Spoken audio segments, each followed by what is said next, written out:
Zalmay Khalilzad is an Afghan-American diplomat who has served as the Special Representative for Afghanistan Reconciliation at the State Department since September 2018. Previously, he served as a counselor at the Center for Strategic and International Studies and the president of Griffin Partners and Khalilzad Associates, an international business consulting firm based in Washington, D.C. He was the United States ambassador to the United Nations under President George W. Bush and, briefly, President Barack Obama. Khalilzad's previous assignments in the Bush administration included ambassador to Afghanistan from 2004 to 2005 and ambassador to Iraq from 2005 to 2007. In 2017, he was considered for Secretary of State in the Trump administration. On September 5, 2018, Khalilzad was appointed by Secretary of State Mike Pompeo to serve as a special envoy to Afghanistan. Khalilzad was born in Mazar-i-Sharif, Afghanistan, and grew up in the country's capital, Kabul. He is an ethnic Pashtun from the Nurzai tribe. Khalilzad began his education at the public Ghazi Laisi School in Kabul. He first spent time in the United States as a Ceres, California, high school exchange student with AFS intercultural programs.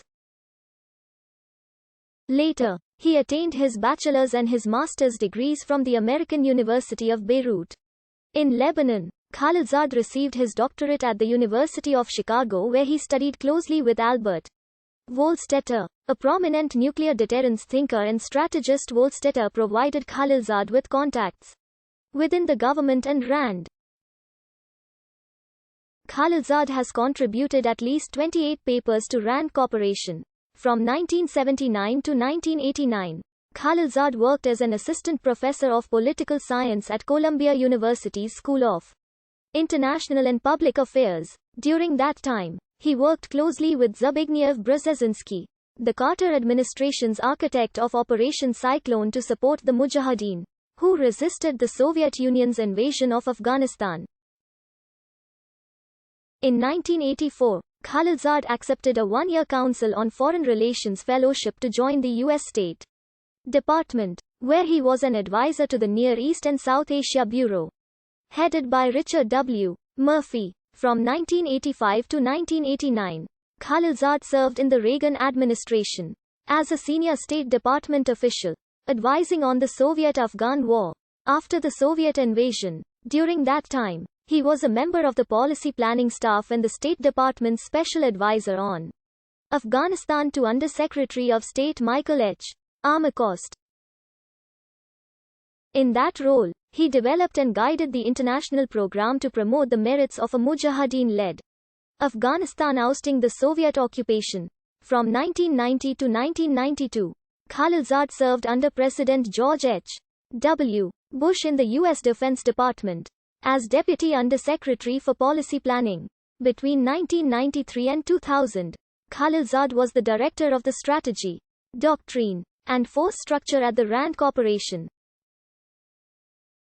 During that time, he helped found RAND's Center for Middle Eastern Studies as well as Strategic Appraisal, a RAND periodical. He also authored several influential monographs, including The United States and a Rising China, and From Containment to Global Leadership, America and the World After the Cold War.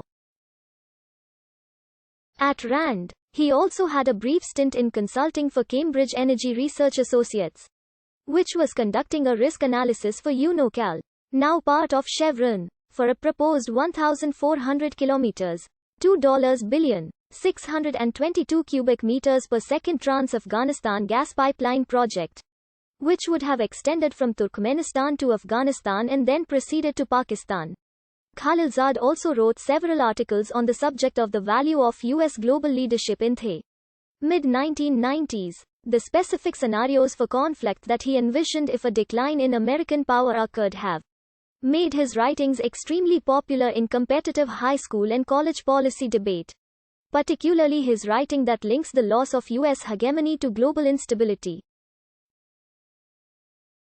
Khalilzad was a signatory of the letter from members of the Project for the New American Century to President Bill Clinton sent on January 26, 1998. It called for Clinton's help in removing Saddam Hussein and his regime from power by using a full complement of diplomatic, political and military efforts. In a published 1993 paper, he advocated for trade sanctions against North Korea, enhancing US and South Korean military readiness, and direct military attacks. Use of force by a US allied coalition has better prospects for achieving the US objective, either by setting back the program or by producing a more compliant North Korea, depending on how much and how effectively the force is applied. However, given the risk of triggering a second Korean War, it is unclear whether the South Koreans or Japanese could be induced to agree. -1993. The United States should be willing to use force if necessary for this purpose. There are currently two regions whose control by a hostility